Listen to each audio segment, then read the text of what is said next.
bena video ye pero to na hamea abena o kona mo be lu ko le toaji e no fa toaji o ya ba chi no to bera wa o pero wa ko ji bena o so ko ji la ma yo la pu no taka o ko ji la ma yo la pu no a plus so ko ji la ma yo la pu no e ma so ko yo la pu no ko yo ma ko kala si ne o cho ba to bera yo ju ma o yira wa o to na pre blisa ko cho ba dai na me le chava ato pu na cha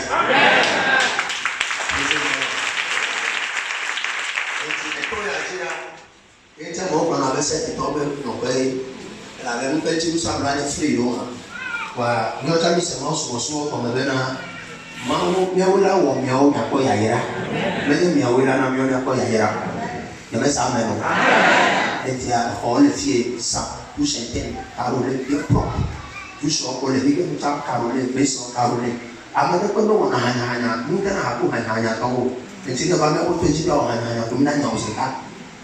Amen. Amen. O Amerika o mera Amerika tu la problem ni ana. Mau meni hanya apa mau lo. Enti no ga kai ba o la no. Amen. Amen. Amen no ya ta re ti sa re ti mu wa ni wona mo so so ke ne mo so so. Tanya ke mo to na mi ayi me no na. Le ti la na ko sa te to na me la che tanya ko me. Tanya ni nya pa ko me fi ko do ko sa ko fo ni yo. Ko le me pa po me. Ni na me ni do blocage. Il a maladie chronique de faim, donc encore au sommet et puis mati. Tout constat de John constat des temps de Milan le 1er septembre, attends le 7 septembre, matin, soir, jeûne prière. Fonctionnons là, il a nous va au trône. On va pour une partie de l'eau là, nous toi dit, maintenant pour au matin, il n'y a pas de fait. Il y a un petit au trône à tout fin, à part à ce qui est à l'histoire. Amen. Mon frère, nous donnons la parole. Wana bona to ya jibu le kako hiya na papo sa to papo atwawo na jemo abale ndo le free on me ko pie ka passport le to aji dem fa problem ko to ba la ho no ko va la no la gonye no ke yo problema no mo de fia mama gole no to fia mama gole no ati ka ko hiya na le bibla me a ma to na osofo la so chi no to an to la clean no ya Ola ko fa kuda si. Amen. E duma ko na lo na le fe. E yesu ha. Amen. Oga ko ile zane da ba chi no pa do kara. No ya ba se ko. Be ta kere be do na le ji la to me. Ne va faire disciple la ba ko to na ko da chaque heure. 9h le ji midi le ji 15h le ji 18h le ji minuit ni le me dem ye me ko nya no na. Be do ra. E ni ga do na e ta tu ba bona. Amogo rotate. Uma ne wana asotari kuna moto kwa leta moko donsia la bato preferida c'est le problème de toba ya intimane bon ema ni to e fifi le type qu'on a mettre ko bien la cheko la be amoto na felo taye ama po ma mu la moto ko la ana ne to ko la kama no donc amoto na fait 5000 10000 et des problèmes pour ça par mois voilà moto ko la leta no ko donsia la to no la to do ha la bata ko na no be sa amen mau le ro otro ya mau to de la sino de la pato me ene bena ni ama o fo mi ba do de sina de bena na de wa fu mi be sia be no ko na ko na re ka be to na me ba be me ni to to ko de me si o na re ka me ni hazaro enti no probe para za be to a be to to ko de si be nya to pro ni no ko be para za amen. Tengo etala buhamea, no iponjia no itala no. Eso subo. Otono no kita betai ju. Ata no manda no paracetamol de faranda ko lipron. Itala te toki. Kaka no itala bio sala ko dano sala. Ela bio be ela ko ko mo be tali ko ba ko ko no. Ko ba to no le ta hada no. Ku ba be tela. Enti da na tutu na ta do ne. Madre no aveva nemmeno paracetamol non mi dà la fa. Da che è bello no be analisi non lo che la devo fa. Quanto qua come che na ta ba mi ava. Praise the Lord. Enti ta ko be le buya. No mi ta ti la nya to na ta ba me no na. Look at you warrior. Pese ko ti la mo na le ko me le mo wa. O mi ya to via. Et là, on va on petit à l'état pas attends le sas. Maintenant, on doit bien manger. On doit bien manger le roi. Nous quel plus à combien il a plus à dire là, mais c'est un peu. On nous bien le roi. What is the source? Praise the Lord. Moto ya ng'ombe kwamba kwa ile tuko kwa dola nyamlo bito. Tanya kutoka moto ya ng'ombe to epe to chia ile na. Nusa ko ina na bena I am almost to file ko mi ale ki fasine. Et Seigneur ben toi qui est sur base on. Et moi Dieu m'a approuvé quand même parce que there is a spirit. That maintenant on est capable de monter maintenant trop. Car que on est capable ici on va comme ça les chanter on va le couper fouler dans la serre à mon les tableaux. Car que mais à mon pour nous te mettre on commence à savoir. On va s'arracher. Nous let's venir casser par le moment à notre nature. There is a spirit behind it. Kokoro ni koko. Et que ni a tout été. Le message maintenant. Nous avons la casser dans le promotion de la même pour attirer tel que les caméras on l'a fait nous. Directeur est dans la promotion. Chaque fois on doit année et il y a un miracle 2 mois après on a fait attention tout. Directeur on a tout. Amago ko la bala ko ko ba ya na itamini o ti to ko ka ta ba na igba ya wa luka o ba sia ta na ko wa o luka du le ba ko de ko 2 millions so ko ka ya ti ya démarrer chantier ya 2 millions ma vo ka no luka ma vo ke ba 2 millions ba bana luka o ka sia ta me au bout de maintenant, et puis il y a de 2019, mais il y avait des vidéos, mais il y avait mais il y a un projet où on a dit, la question janvier de Canada, on peut pas connaître le projet où on a compris la raison, on peut pas le connaître les gens. Après l'époque, la bataille, on dit que nous avons gagné, la tête là, on connaît le Wafukri. The spirit of almost, un peu de vie pour nous aller nous assurer. Et que moi, on a un peu pour les dire. Mais il y a tout qui ne va pas. Et mais ça même. Amen. Amen. Nous matons les gars, nous sommes en train de se faire un peu. Ok. On a trouvé notre droit. Président.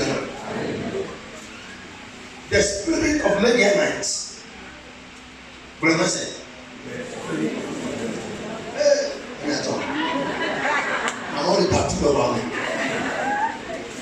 Proverbe Média comprend papa. Quelqu'un t'a cessé de papa. Il peut là, il est en a. Mais nous pouvons y aller. Et pour aller plus loin, ça y est. Mais il est super comme.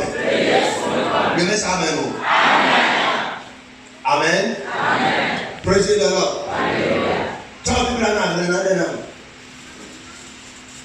Le contrôle est à la tête. Juge chapitre 6. À partir du premier verset. Dieu wa musime ke Yehowa ora.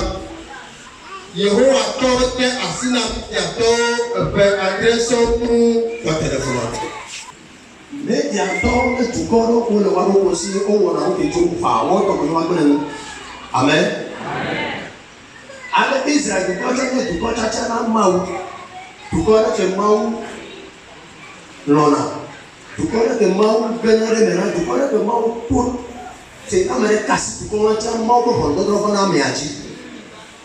Bible abena gbeka Israel yo o ba jabare mau nti. E ko won ko mete. Ani le church na mau wa. Mau to da sina meja to. E to da sina ta wo. Meja to. Vraiment, il dit moi c'est là. Et il dit proverbe Midiaton pe asipe Israël dit. Eye Israël dit o pepe de eto jikle agado me. Kakle nope sese o le Midiaton ta. Godo ne Israël dit panula Midiaton pre am ekito Pakle ekefe dio hona de won aye wo kwa sada de won hekle aklemeno ba sere gaza ke womekpɔtɔ nuɖuɖu aɖeke ale enyi alo tedzi ɖe Israel o, elabena ɖewo ʋuna vana kple woƒe lãwo kpakple agbadɔwo eye woawo kple woƒe kposɔ naneawo ƒona ɖi bibibibi abe ʋetsuviwo ene. Ale wovana be woakple anyigba la. Ale Israelviwo kpigbɔ le Midiantɔwo ŋkume eye Israelviwo do ɣli yɔ Yehowa. Esi Israelviwo do ɣli yɔ Yehowa le Midiantɔwo ta la, Yehowa tɔ nyagblɔɖila aɖe ɖo ɖe Israelviwo gbɔ wogblɔ na wo bena ale Yehowa Israel ƒe Mawu la gblɔ esi nye ŋutɔe kplɔ mi tso Egipte tso kluvinyenye me. Meɖe mi tso Egiptetɔwo kple miafutɔwo katã si me eye menya wo ɖa le mia gbɔ hetrɔ woƒe anyigbawo na mi. Amen. Amen. Amen. Amen. Bible la mena. Midiantɔwo Mawu kɔwo de asi na kɔ Israel de asi na Midiantɔwoa. Midiantɔwo gbɔna ŋutɔ na Israelviwo gake nye woƒe akpleme ŋku ye wɔ dɔwɔ ɖe ŋkua ŋuti kaka ŋkua nyo vɔ ne ŋku ŋeli ɖoa wovana va kple na nua woakɔkɔ ne bo wava wava kple nua woakple akaka do. Praise the Lord. Enu ya ele yi dzi ƒe gbãtɔ ƒe evelia ƒe etɔ̃lia kaka va na ƒe adrelia. Praise the Lord. Verset 7 à 6 à 7 à Mabena. Israël do Yehowa. Eƒe gbãtɔa womegblɔ nya ɖeke o. Eƒe evelia Midiantɔwo gbava womegblɔ nya ɖeke o. Eƒe etɔ̃lia Midiantɔwo gbava womegblɔ nya ɖeke o. Kaka ƒe adrelia wova kpɔ kaka be ne yewo kpe ɖe na ya dzia ne yewo le dzaku. Woŋlɔ nu ya da ɖe Biblia me be nava kpɔe. Nanya be nɔɖo Eshek gbãtɔa me gabɔ nu be eve gbã ne va o. Nanya be nɔ Pɛlɛtudu gbãtɔa me gabɔ nu be eve gbã dza ne tsɔ. Edolia Kristotɔwa eviwo ku kpam le aƒe me ebe Mawu na Mawu ŋutɔ kpɔe. Wòle asi me gbe mesa no egbe be gbeɖegbe nɔ etsɔtsa ko wɔ. Efia va tutu gbãtɔ wòwɔ agba kɔfa wòɖu ƒe 40 million wòbe gaya présidence. Efia va se velia enu maƒlemaƒle le nua mea ye tɔ fia va. Efia va se tɔ va wòbe ne yɔ tɔtsi ɔkùnrin asi nɔ wa yina kaka ni tsɔ. Kristo tɔ mɛti bɛ ma gblɔ nya ɖe nɔ bena Midiantɔwo wɔna ɖe ke menyo le Mawu ƒe ŋkume. Etaflatse Israelviwo wɔna ɖe ke menyo le Mawu ƒe ŋkume. Be de asi le wɔn titɔ da asi le na Midiantɔwo. Eye Midiantɔwo ya wo aƒe sia aƒea wobɔna nu kaka na ame yiwo tagble kaka nukua ne ɖoɖo wo kɔa wovana va kple na nua me. Enu ke me bia nye bena ɖe nu ke ŋuti gbɔgbɔ ya se na ŋuta ame yiwo se na ŋuta la ame yiwo ŋuti le nyama. Nu ke ŋuti mi kpe na fu kaka ne gake le nyama ŋku ŋe ɖoa ye problem tɛ n'a kɔnɔ. Ame ɖe le kpe fɔ via kaka via sukulu enu kebe la doa ena gbe nua ɖuɖu awo kebe la do la gba wa dodo be yifi ne gbe arrive na yi kɔa ne gake me via gbe yi sukulu kaka gbe kpɔtɔ kre le tɛ problem tɛ kɔmɛ le gake. Ame ɖe le gbe ene wuro le fiase ya ŋuti abla tɔ enu kebe la do ama do awo kebe la do ama do ba o agba ne gbe do fiase ya le na yi ne gbe wɔ kaka fiase me gbe do kɔa nu problem tɔ ke. Ame ɖe le wuro ato galesi ato elesi atsɔ to atsɔ ame ne gake ma atsɔ la be de abe etsi tɛ ɖe ke kɔa evɔ wòla va aƒetɔ la va be misa ƒo ya dzo le fia na yafi ku sɛgɛ gbɔgbɔ ɖe ni ko yɔna be Midiantɔ ƒe gbɔgbɔ ke kɔna ŋkpɔ me ne gake me wodo harvest time nuku ŋe wo ya be de na ta to egble na miaƒe agbe gake me yiwo le copinage mea wofɔfo ɖe fɔa. Gake mo ba de srɔ̃ personal evidi evia me le va o. Wotro ya me va ho ya me. Be mi atoti na ne. La me de ba to. Nuka wa ga to mo de so wa. O te fofu ya. O le fo ya. Ani o fo e bochi. Eto nenema. Wa ga to me mo we se ku do ba gbo wa de so. Yo so de si adi mo zo. O ba le fo ya me. E fi ame de fo. Wa ko jo to na be sa le no man. There is a spirit called maintenance spirit. Enya kokore ke sana utala benchi. Enya kokore ke kare mora ko so afọ de ba so ni kaka. Ne no go mo pin ne ke kwa ko. Amaku mora ba ha no kilo. Ga ke mo te ara o mo pe o. Ga ke mo le ko go sa so na o mo pa te bolo. Ga ke me be tuya. Asiko lo so ko. Maintenance spirit. Wotro ya mi le ja attaque kokoma. Atono mo be Yehowa. Go ko sia kokoma. Asọ́kọ̀ ló bá gbọ́n náà gbèrè kábẹ́rẹ́ nígbà tó lè pọ́n yín bá rà fílẹ̀ yé ìtọ́lù bọ̀bọ̀ wà ètò ìbá ìzìlẹ̀ ìyàsọ́nà yá àyíká tó bá gbọ́n yàrá nípò nígbà tó lè lùkọ́ bá sọ̀sọ̀ ìsẹ̀káǹtì sọ̀rọ̀ ìsàn chọ́ọ̀chì àgbẹ̀dá tọ́yìn lọ́rọ̀ pa àyíká tó ń lọ abábẹ́ yóò bá ìbá ìbá ìrora tó lè fún wa àyàfi. Nígbà ọ̀gá tó lè bẹ́ tó fún pẹ́pẹ́ lè fún wa ọmọ bá nyẹ̀ tó nígbà ọ̀gá tó lè àwọn ọ̀fà yẹ wọn asúmọ́ àwọn tí bàbá náà fa yẹ ọsọfọ tẹ n'ọlọ bá yẹ amadi bá bọ kuna bá kó wa n'ọlọ bá bẹ anyi bá yà ẹnna kuna yẹ n'akyi. The spirit of maintenance mi le jẹ ato bẹrẹ ato n'ama ọbẹ náà gbọgbọdọ gbẹgbẹgbẹ wọn n'afọ kiri mi le mẹ bá bọ ọbẹ yẹ wọ bẹ kasẹ dama kemi kó kaka tẹ projet de kọmẹ yẹ projet n'anọ abuti wúlá bá nẹ ní akọ bonti yẹ kọ problème bẹ bá tọ na kọkọkọkọkọkọ atọrọ bá mẹ bẹ tó. Ẹnu kó kàwé ẹ̀pẹ́rẹ́ kòtó yóò kà gọ̀mẹ̀ ní kàkàkàkà bẹ́tì olè mú àti ètí mẹ́ ẹnu kàdọ́ wà yọ àgbẹ̀rẹ̀ nípò náà nítorí àmẹ́ bẹ́ẹ̀ ẹ̀pẹ́rẹ́ àti ẹ̀pẹ́rẹ́ fẹ́ tọ́bọ̀ ní ẹ̀bá lẹ́nu ẹ̀pẹ́rẹ́ kàtìtì gẹ̀lẹ́ tẹ̀ máa pẹ́ ọ̀ gàgàmẹ̀ ẹ̀pẹ́rẹ́ àpòsọ́ ẹ̀jọ̀ pẹ̀lú àdó bẹ́ẹ̀ àmẹ́ fi hàn bẹ́ẹ̀ ọ̀ lókẹ́ntì tó àmẹ́ bi rẹ̀ mú mu bẹ́ẹ̀ kà lọ lókẹ́ntì tó àmẹ́ bi kàtẹ̀lẹ̀ ẹ̀pẹ́rẹ́ àlẹ́ fi tukú yìí o ẹ̀fẹ̀ gbogbo kò sá oto ka blangere president amene le ko ka haya fiose amene le ko ka chopra ba ko wa le ele plato atolo we le samu ka be na ye nya ga ya sa wa c'est ça que toi là va comme et tu m'as le do konye et tu ya se la plebe ni sa na ano mo chika kana baba ko sa de bio na de go su na ta ka le go ko na la te tu fia ka ke ni o ga la be fisa ko ga ya nuko gatome yi wo ka be ko na pa mo jo asiga me jo na apo ba sa me gatome ya mo ba na ba pa ma sa to la sia me to ko na pa akama ni sia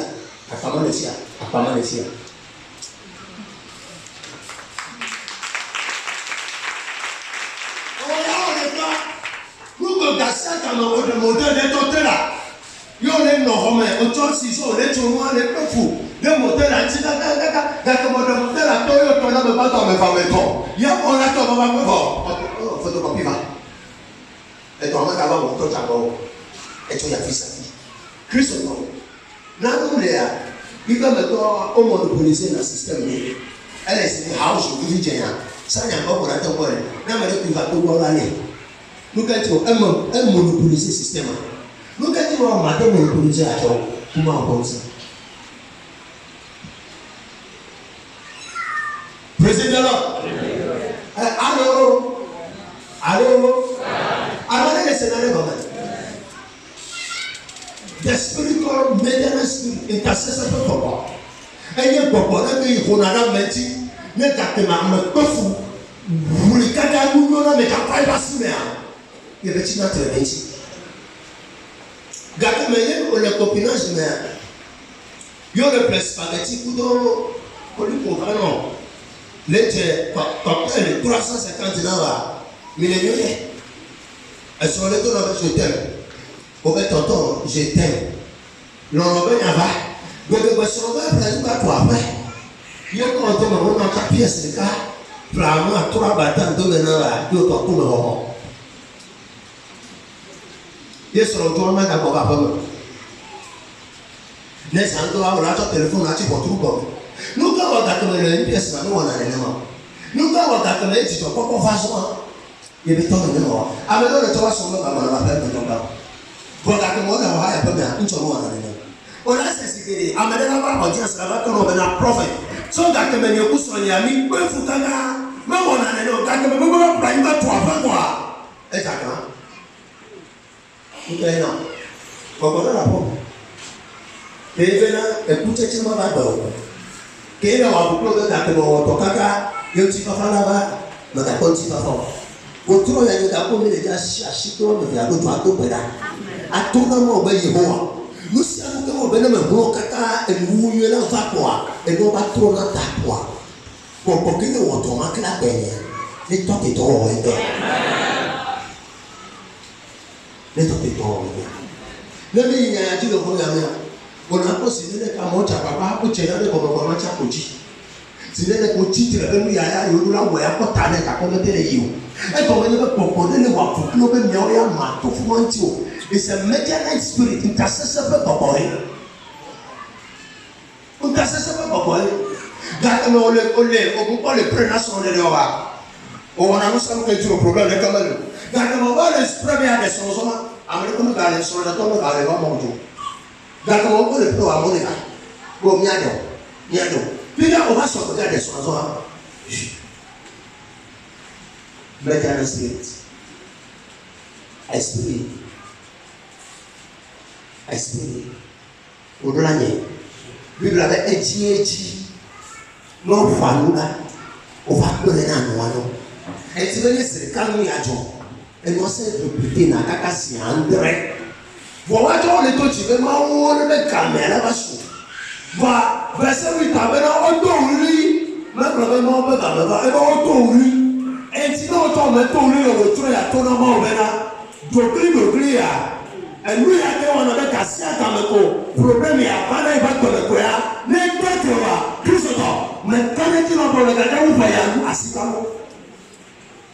you wasted the year et ce problème mais quand on va là 2017 après au 2018 là non et pour le vrai 2018 là-bas il y a un job au bout 2019 il y a matin il est non macro et quand on le tient il y a ta cam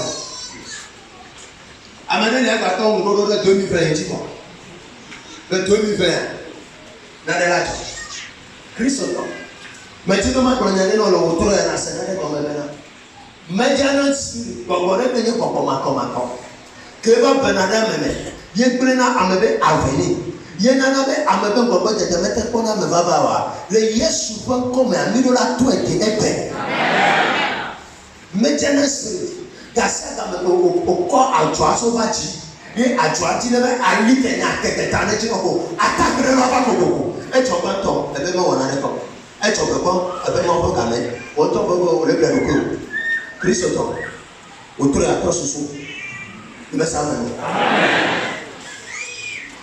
it's a spirit et tu vas que le lui a Israël va gagner là on va dire que nous le mauvais coup. This is the first. Yababia, Yakakiwani, look at me more. You know, I'm going to Yachi. But a below top. When they took that, they will mount on a minute. To have a lot to die and never go. They will mount on a never. Then you know, but talk you know where you know about. No, I have the people to see that door. Born in the church and when I don't go at all. Il y a des situations où on a des petites qui nous va y aller maintenant. Nous allons là. Il y a maintenant beaucoup plus. Nous maintenant les soins et tout ce là amener ou encore amener quoi. Problème est que on a eu. Et on peut pas t'atteler, mon gars il a été. Le va pas y faire le toit fait. Nous va la faire. Le va le fou. On va t'entendre. Là ils sont il y a pas de problème. Kaka tu le fumas et tu as déjà fait les sauver pour longtemps et toi tu le mets c'est quand c'est là où on le maudit le moment où on va pour l'appeler à pan c'est pour la 5 à 500 000 €. Et nous il y a comme il y a eu on remarque avec moi comme il y a il est seulement dans le bas il y a tout petit peu on est tiens il est constaté là et pourquoi les sorciers ne me voient pas. Et là, on te garde. Ne me on te garde, et la continue. Et si quelqu'un va prendre un gâteau, il va se dire, ah, donc un problème, il y a les meilleurs va donner. Il y en avait moins autour comme ça. Il y avait tellement, mon sur les noms, mon nom, il y avait yoyon, les femmes. Et que nous, on va prendre un nom, quoi, le corps. Le père nous dit, donc à nous de voir on est là. Nous, on va gâteau, mais son gâteau à 100 ans, tu vois. Et moi, les gens qui les pour gâteau, mais nous, on va compter à 300 fois. Et nous, on va s'empirer. Quel est le problème? Je suis beaucoup gâteau à battre les gens à l'aide de Robert French. Elle n'a qu'un espace à me proposer ça. À Banane, les voix, mais yo sont les 50 à l'Ofrica. Yo à mettre là pour la mettre dialogue, à va pratiquer. À nos corps, on va assurance de nous. Il y a tout ça, non? Nous sommes là pour aller, puis les bébés là vont vivre. Nous, quand tu me veux quoi, mais vous pouvez voir, elle n'y a rien sur les tuyaux. Venez quand tu me viens, tu vas voir autant. On va pleurer d'abord. Oh! Et tu vas naïe, non, mais le combat ne va pas être un homme. Il doit aller gagner. The spirit of almost. Et quoi, quelqu'un, laquelle est passée. Et quoi, quelqu'un, laquelle est passée. Mais si nous me prenons dans la scène comme maintenant, nous n'arrêtons pas de les réalités. Il y a une autre, c'est que bientôt, il faut d'abord, mais Mauto est là, Mauto d'Ahoy, mais qu'après le coup, plus de temps. Mon papa m'en va aller. Et nous les roues, praise the Lord, alléluia, les mon papa. Manya, on a mis un passant. Les gens qui ont agronome, ils ont le coup de chotia, ils ont fait les batotia, ils ont payé les batotia. Et nous, ils ont mis ton anti les chotis par là. Comme nous, ils ont mis les chotia. Praise the Lord. Et puis, dans le gouvernement, on avait la trompe petit. On va le gouvernement pour la prospérité. Mais il y a un peu de salut derrière. Pourquoi pas bah bien me dit même bien de votre royaume derrière pourquoi caractère soit merci na même comme que là na ba te ko derrière pourquoi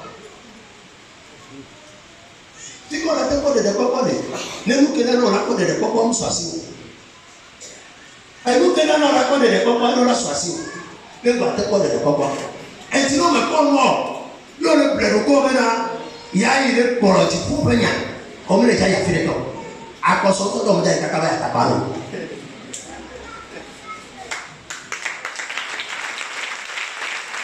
because quand on a dit pour faire le plan de comment la croire pour nous que nous voilà pour derrière et nous on la si on pour la yino mais il y a Christ qu'on voyait les gens pour les pour ah nous tu vas pas pour la yba ya dia il a garantie du pour ça y a nous tu vas voir nous soit si on va tu pour les garanties na ma ne problème on va ko ko na tu pour na tout no bon les gagne elle a pas bon les gâter ma ko ko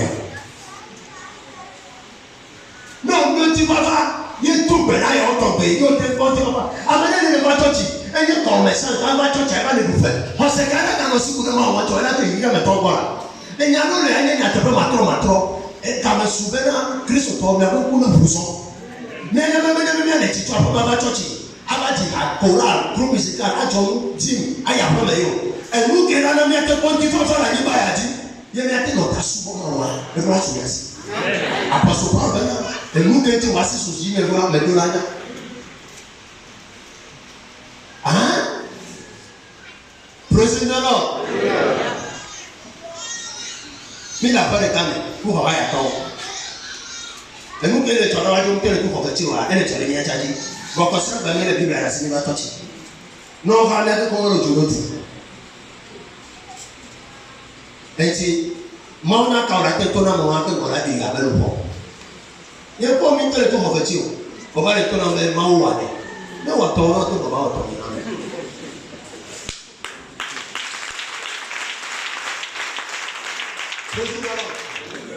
America matin le bonheur, on vient pour nous pour de notre coup caille. Papa on arrive. N'ayez nous pour de notre coup évangéliste on a bloqué le monde entier. Autant n'a pas pour nous tout conformer. À ma scie, à Carrefour, à ta nous connaissons de quoi. Ne t'inquiète pas encore. Non, t'as pas de parole, c'est ça, non, il c'est fini. Et caille dans le vent. On n'a pas pour aider dans le vent. Àmọ́ le ko church ga o gbe e kai ye na church wa lo no church we church lo wa sa se ku na Nigeria ti pele no masu da jo no masu mo na ni no aya mi amola ba we na pa bele do e ka bele sa ismo o ba ma church lolo 20 000 places 50 000 places et gars tout est dit au le quoi là autant de tu gars il faut mal les gars là sont pays bon et gars ils ont la cabana hein et gars ils ont la main voilà tu faut bien bien nous connaissons pour ça nous le problème est tu faut le problème tu faut nous là quoi tu faut donc mau nyanyawa uno na koto katanya na kama matro mama de mama ya mkovizia e mama na sio kwa hiyo ajira batocha kwa sababu kama na sio ile baba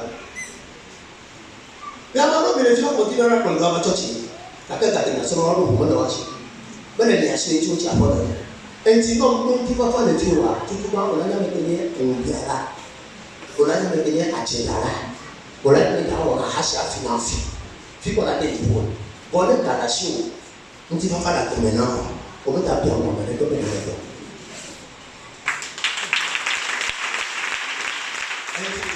tu peux pas que le mille pour là mille c'est à ta quand me manque mille là quoi mon il t'a pas son corps là puis son corps là bas avec le corps là bas il y a bien la quoi mon le fameux amen les miens pour le fond amen praise the Lord asọ́pọ̀ bá tó ti bá lè jàdé àtàrò kí bẹ́ máa wọ́n ná àmọ́ wọ́n ná sẹ́kàtì lẹ́gbẹ̀ẹ́ máa wọ́n kọ̀rọ̀ ní ẹ̀yà kọ̀fẹ́tì lè ẹ̀sùn tífà sukù fẹ̀fà ẹ̀tọ́ ntọ́ra pẹ́ ẹ̀lẹ́ tí ká àdáṣọ yà pẹ́ àjẹpẹ́ dàrú máa wọ́n dọ̀rọ̀ ẹ̀lẹ́ àìjì bọ́ a.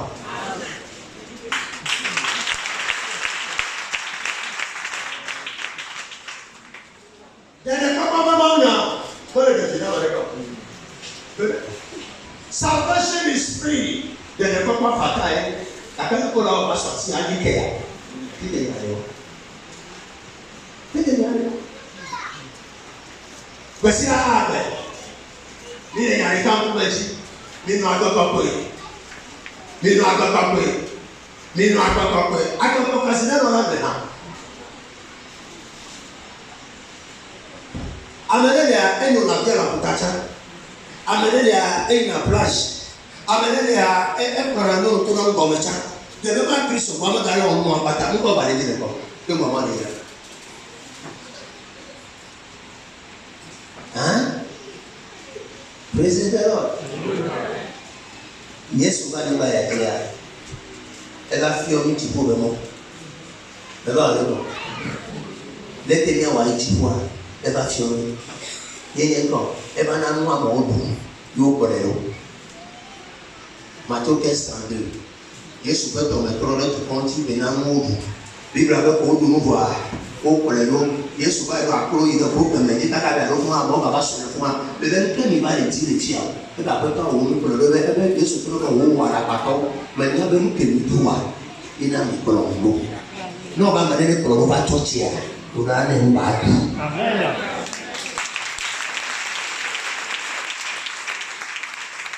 Without prosperity, le bonheur.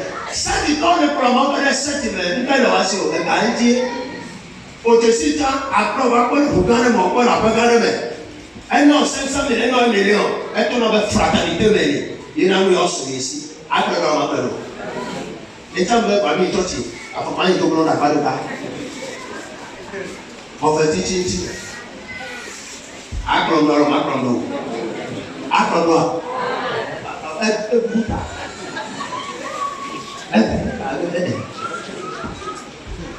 Enti nu kanji me dato no be na na agberu pa jibo me bre no se e to amena batai e to ya me trois places yo amen o se mo fika nu kana na mo na te ma to ko pa ni me to bro ya na wo ni to fi o yo ade no nu ke na be church a me le yin ko nu ke na be church a wo bu na church to wa de aya la bana ka ba le tele mianti Mawu keni le problème aller au Tibou Kaniba. Mais ils sont d'accord, sont de la faire depuis après, passer depuis après. La bonne année comme la Chine. Elle vous fait tout ramener vite, mais va convoquer le sont d'accord. Elle dit pas son enseignement, elle va ramener le convoquer passeur. Elle dit non, il passe encore le plan de pasteur là. Je suis à 0. Et quoi là? Pour les cas de Niachila. Beaucoup là, on y a dit, Ame le si ta ya yo kuna. Ne me ma de no ho ya e dai. Me no ko mo de na no. E dai de na no. Ba ko ta ba anya evangelist ko de no wa me sia. Aka bia no ko. No ko ku no ko ta ka kana. O ko sa mo se ngai to ti no ko ba ko le ja ko ko la ko to na. Church ya. Ya ira na pe. We release blessings. Because now you are down the church. Now you are not just woman. Amen. Amen. Praise the Lord. You never say amen. Amen. If you are, everyone is not so. You give me the castle. You give me the daddy. Et là, on va toujours Abidjan. Amiens va passer. On a une vie qui va passer 10 jours le temps. Et puis on peut arriver là les 10 jours, mais peut-être qu'il y a un absent de church qui est où. Il y a des problèmes, on va mettre des personnes, mais non, on n'a pas. Il y a un homme qui est peut-être il y a pas bien. Et puis il y a pas bien. Mais les gens ne veulent pas. Ils sont forts, pas church y aller. Nous on les sait pas, nous les deux on va church y aller. Et puis il y a des gens qui ont bizarre, tout le monde va y voir. Marquez mon nom, il est church, il veut qu'à pas y aller church. Et puis on va faire écouter les lois après, on a church.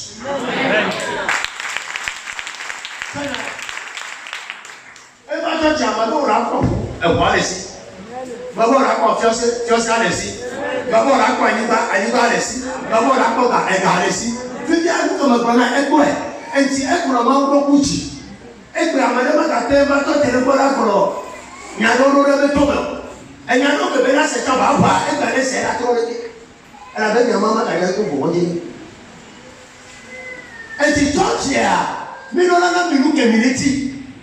Même mieux, on a tel noté à souvent. Même mieux, il a des temps que les tina mieux. Mais à tel moment, il y a un mawa. Matin, matin, souvent. Un moment, tu l'as couvert et tu peux vider. Toi, tu dis, t'as qu'à nous donner un calme pas. Il y a un calme pas.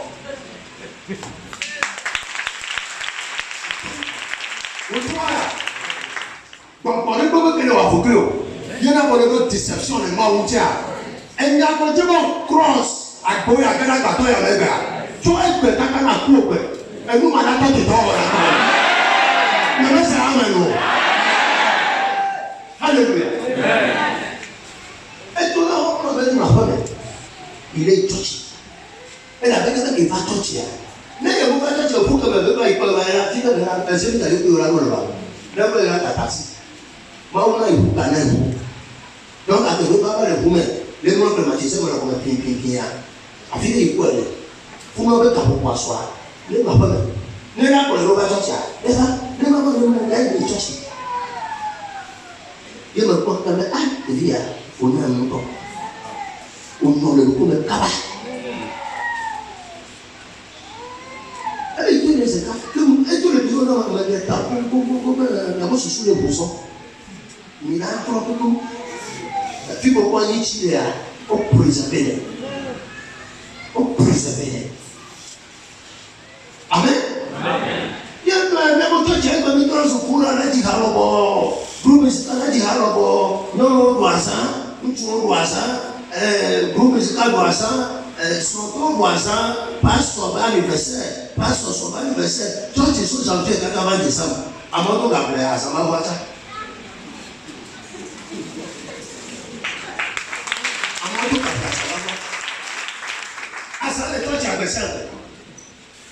pour le tout personne par quoi pas seulement qu'on a récupéré nous maintenant à Zani pour me y avoir 50 000 pour me la pour moi toi tu as allé tout faire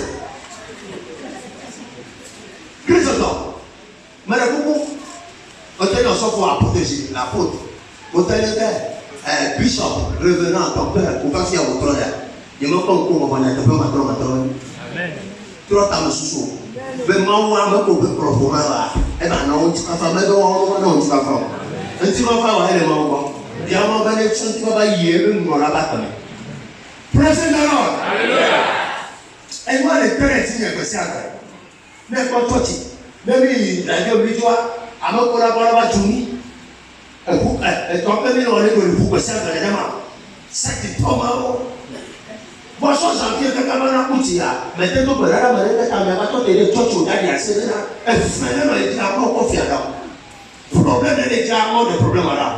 Ton les méchants, ton les atos. Mais quand vous le voyez, même quand on le voit au titre de Wanti, nous ne mettons pas tout le monde à faire bon. Il y a des pays à la pâte au lit, mais non à la pâte à la vieux lit. Amen. Faut avoir violé. Amen. Violota, on y a un passe en haut. T'as qu'à dire au micro, on a un bon. Non, mais non, on va la chercher, c'est bon, on va la hein?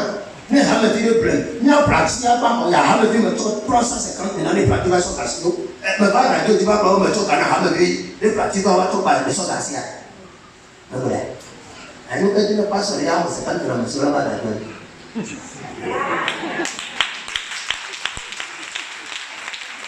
Pas sur ton problème. Prophète, il y a un problème. Bon, bien, on doit le tromper, on va tester. Amenez tout ça, mais pas d'acier, mais il y a pas moins de 500 000. Comment dire? Amenez ton fait maintenant, il y a pas moins de 2 millions. Amenez ton problème. D'après que hier, mon conséquent, il y a pas moins de 2 millions. Pas son calcium. Ça me signe. Il y a un ton million à Chelsea là. Prophète, il y a Chelsea. Pourquoi il y a bon? 2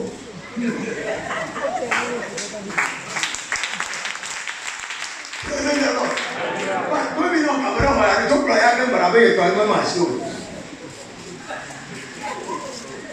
Maula hilo saya kwa hiyo. Na mimi tukatoka yuko bitatoka. Amen. Amen. Oh, sawa baba. Engoro la trop. Engoro la waliko. There must be a change. If there is no change, there will not be worshiping of God. Let the trouble go on matendo sumo mambo. Na nene mo mena me ba to chala. Mi amado mi le fie wo troya. Problem ne le ina ba to chi wo troya. Et non, on va pas solution. Il faut mettre tout le monde à la fois de l'été à la maison. On a tout le monde là. On a eu. Mais l'autre le dit, autour le fait gagner là. Hein? Yes. L'autre le dit, autour le fait gagner. Yes. L'autre. Et tout passe sur le tout là. Passe sur le Bangladesh. Elle est écoutée sur le passe sur le chapeau de Bangladesh. Elle peut voir la Bangladesh. Elle dit donc, elle traverse tout beaucoup de frontières. Ben les frontières, ben les Nigeria. Voilà. Et tu as fraternité, on a collé tous les Nigeria. Comment on dit? Donc tu dis, nous que les Moulades qui marquent pour continuer à intimider. Mais que quoi d'autre, les Togo passent au passant à Yvon. À Yvana, vous ne quoi? Praise the Lord. Un grand là, hein? Ah oui. Tout à fait. Parce que vous pouvez dire. Tout 300 000 francs avec Nigeria, n'y a pas de cas. Il Ghana, n'y a pas de cas. Nous avons les tiens pour les fiers. Et faire un problème, et faire tout. Et toi, on a un problème, et toi, on va vous mettre. Nous avons la diable et Tima. Et nous avons une solution, on a fait. Nous avons dit qu'à ce moment,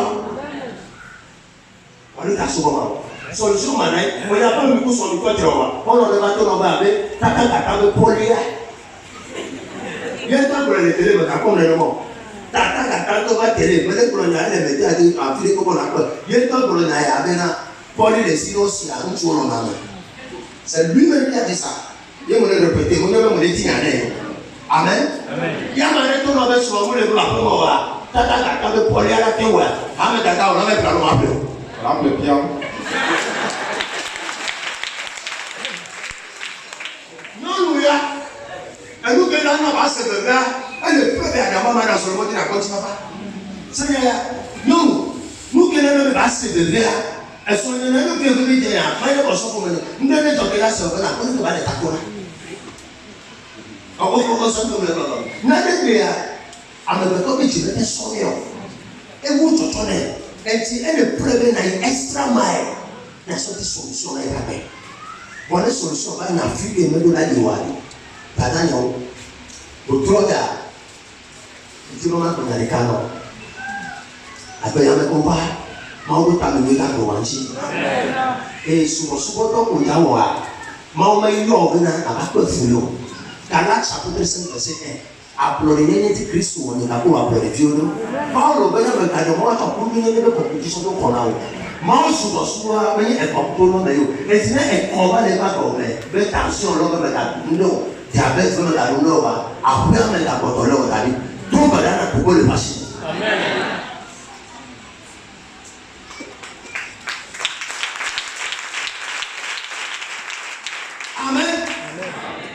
Président Alléluia. Après le to sanya mi ga duyo. Mi ga woyo. Mi ba to tia. Mi ne ba to tia ta be fa le. Mais na ba ko ba ko e se be no mu yo alu. Nka sukuli. Omu na sukuli. Omu na nka sukuli to omu na mu ke mi nu vivi quoi. Omu no. E so sa na wo no ko ta.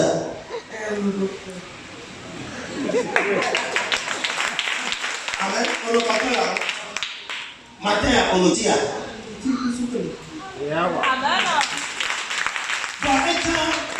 On matin, elle avait diabète, on m'a gâté pour moi. Amen. Quelqu'un a fait un yéle pas les tours de médecin dans le sommier ou à mes capes, mais ça. Bon, tout le temps, on est bien. Moi, le sommier, on le souffle, on est là. Et moi, on le bonheur. Et tiens, le bonheur. Mais on a notre church. Pendant 25 ans, après le diabète, la donne au moment où souffle, elle souffle de là où nous venons à regarder. How can you survive? Nous allons attendre que la vie nous mène au souffle. How can you survive? Nous avons accolé à Fokoume. Tu vis là, on s'en a été baillé longtemps. On s'en a dit ça, même pas tout à quoi est passé là. Tu vis longtemps à te mettre. Puis comment on a mis tout mieux? Et nous connaissons vraiment les continents, on va écoler. Diabète, jamais non bien à la gamme souple. Écoler. Eh bien, elle va tout voilà. Diabète, en temps, on a fait comme le coup de personne qui a des maladies pour lui. Elle pour le bien. Elle est souple. Les goûts de tout et vous tout connaît. On a mon papa côté. Amen. C'est normal.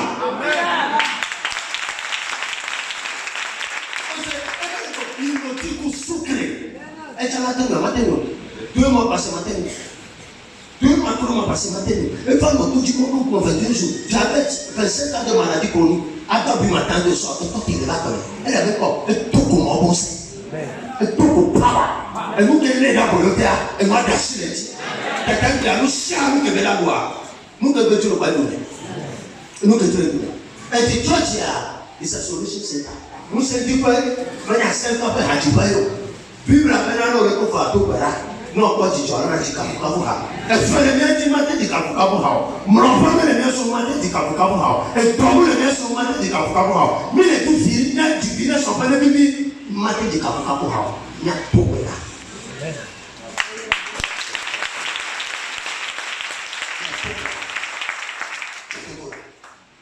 Christophe, non, tu veux la Kabukabuha. Tu n'as rien donné. Prophète via donc on donne la via. Pour le prophète via donc on donne la. À titre de la foi, c'est le camion de Jacob. Le hé. Le montoya. Et sur un terrain qui va loin. Mi foi. À quoi t'en viens? À Épée. Épée va bien jamais t'atteindre votre retenue quoi. Bientôt, il y a une école dans les deux. Et tu as un ami de l'école où la puis un élève de Yamalona, puis tout le monde, l'école Califman. Mais il n'y a pas comment on va venir le temps. Président de l'ordre. Christ Amen. Non, mais les peu fois, et voilà, nous qui me disons, Amen. Mais on est peu fois là, on peut qui on me dit bien pour la peine. Elle faut pas payer. Elle a donné un don de Wahasi et Mougon. Elle faut pas payer. Elle a maintenant overdo civil society, all courts. Overdo. Elle faut pas payer. Elle a mon bon la bâti comme on va la toucher. On a la tradition, après le monde. Pas son savait, après le monde. Non, les deux fois, c'est là la scène. Donc, il y a des éléments qu'on va faire. Ça fait des câbles et la chine. Il y a la deux choses pour le faire comme ça. Et les outils qui sont pour le faire. Et le Togo là, il a un bois. À ma mère, on va être dans la file. À un peu de 30 minutes. À tout, il y a pas de paix et YouTube. Ma tête pour le mien, c'est bon. Et nous, que le précipitaire à Belois. Et moi, avec très a fervent prayer of the righteous person. Bible avait amené tout le peuple, tout la cité nous sait. Même avec tout le monde, cité nous sait. Et si tout le monde va dire la sait. na ba te tutu one and go ne be to la mese e be no na fi da to bara 30 minutes ni be ta abre ko ka ata no fi o la pa mo le to bara o le chitre mo le ke le ko la te mo le mo e mo e pa mese la pa e pa ko e pa fu e pa o cha what did I tell them? Oh, I thought you were better. No, you are the devil. You must be fervent. Amen. I pass this up to you. And to know good. Maybe baby said, I'm over that you go baby. Oh, prophet, my son, I'm going to do the you know, only did I say. I know my brother. Huh? So that only affectation for the day. Scatter. On va nous filer nous toi autour des gens affectation elle était affectation pour peine elle pas nous fier si nous toi 14 jours et il y a affectation pour piner le moment de tout elle peut tout la tourner là même on met dans le tu vois moi t'es pour les names yolé tout la tourner elle fait mettre en fait rétrospective il y a pas de mots pour l'ami mais problème n'est pas pratique mais problème va dar amassé na mia no e be mia to pera enti ama ko le wo mo me mo ko ba no fi mi do na ku mo e mo la ko tebe na mi na me wo ko to na pati ma ku ma ro plemi mi a futu ko mo mi tuto baba me no sota de na re ka me to na enti na me na re baba me to na ba na enti na me enti na ba le da di de ba be agide la se o la se prophète gbo ma o be nya gbo ga ba da to aba di le isi. He's a foolish prophet. He's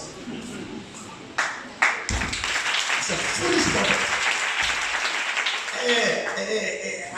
I'm leaders, Anika. Let me pray. Want to me to Barata or the top? I'm going to come over two or a jolly good. You're going to go. I've got more Unado and Bedesia.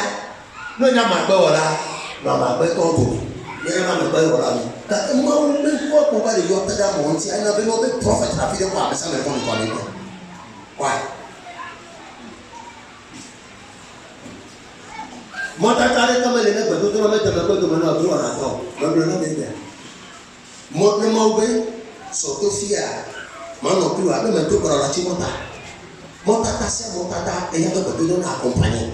Make go to them. Motuna, Elisha. Everyone says, everyone says, Elisha, I saw the prophet have a chinacha. Elisha saw the batch of your better and little dollar, a chinacha, a chiaba, hey, autonomous chinacha, everybody take on the chiari. We rather Elisha talk on it to Kodakasi Andre Guachiata. Mama to the little, but a very sort of batch of a chinacha. And the Motata, some prayer, no, effective one at all.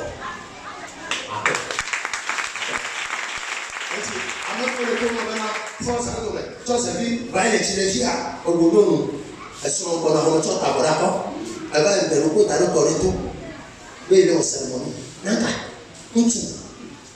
So se vi così, sono d'accordo, è sermone. E no, ma lei parla bene di suo troia, che mi aveva già molto bene a me. Ma ne abbiamo una nuca, a molto una bella profeta, amore ya fido ko sana magbe ko mawo nuka mo ibina en wanti no yigbe a ona ko be cholo ko na so bere kada siba ne be ga cholo ne mi gona cholo be so se vida siba krasen di masha be so haba ka di masha be so pati mo mandira ba sa di masha ona to ne so ba comme ça to la no yi ona no to ji na be da bese ko no siraja ne mi gona cholo mi pre na bu na siba Maybe gonna tell me probability for Asiba. Maybe gonna tell me that I'm for Juba. Maybe gonna tell me for 50. Take it for. Give me a take it. Mr. Jonoma. Christo Tokuba Hoya. They not come out to the topic. You mess a man. No, I'm not talking about. Tout le corps de Romain a trop peur à la main. Ah, c'est là où il est.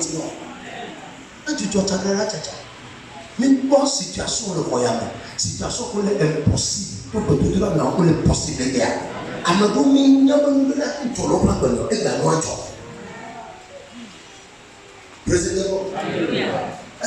Et nous, on va dire, tu as mon pas de toi. De tout le monde, on va dire. Et tu veux lancer le quai, tu viens. Nous, on peut y mettre ton bras, on fait ça. Tu viens pour moi. Et on fait à venir forcer. Alors, pour la douleur, à me lever, me dire, tu avec une tête, tu dois être. Le Dieu va même me donner un peu trop bas. Mais il y a une papa.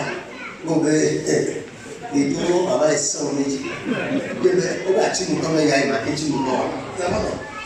Il y avait deux mois, tu nous vois 3 jours. 3e soir, à bas pour nous. 7 jours, 3 jours, à bas pour nous. Et tu entends qu'on va au Troya. Mais le coup, non. Elle vient de Pentecôte, l'Assemblée de Dieu. Zion, l'homme, à la Doura, pour ta route. Les meilleurs. Quelqu'un de fier à une à tout bala. Amen. Et même les tout bala, mais la scène est à tout ya. N'avez le mot, elle a caché les chiens. Les mecs, amen. Sur le père, il va pas faire. Le mot, il va sur le délai, tu vas donc aller à la porte. Enfin, comme le cas, il y a la bataille de tout maintenant. On l'a bien ici. Oh, il y a tué le corps. Amen. Praise the Lord. Alors, on va tenter de dire que c'est une histoire. On est comme ça. Bon, il a fait quoi? On a pas autant de gens pour les Jésus, mais bon, mais il fait pas tout bas, il fait pas tout bas, il fait pas tout bas. On est le roi. Et moi, on va faire 48 heures. Et que le roi soit dit, ça n'a pas de ah, pam, et toi tu le fais. Alors, t'as mais comment on va passer ça? Et nous, le 1er janvier, 31 décembre, le son du Salvador, on a fait 14 jours, 21 jours, c'est parce que tout le monde est intense. Mais tu vas bloquer. Parce que nous, nous, il y a des vidéos là pour pouvoir. Mais là, il y a un problème à l'entendre. Et ça, il y a un problème de l'entendre. À quoi vous ça, on doit